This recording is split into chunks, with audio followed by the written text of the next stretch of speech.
ఈ కన్నీరు రాగానే మాట కొంచెం తడబడుతుండగానే ఏమైంది మామా అంటూ అడిగే గొంతు వీరా. నీతో ఉంటే నవ్వుతూ ఉంటారా, నువ్వుంటేనే మనమని అంటామురా.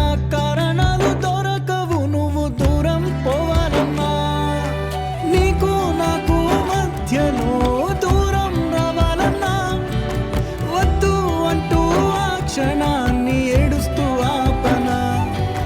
గమ్యం చేరే పయనాన్ని స్నేహం ఆపుతుందా. నీ మంచే కోరి పొమ్మనేంత ప్రేమే మాకు లేదా. అల్లుకున్న తీగతో కలుసుకున్న కులం, స్నేహమన్న మాటలో ముచ్చటైన ముకురం. అందమైన జీవితం పంచుకున్న దోస్తులం, బాధలెన్ని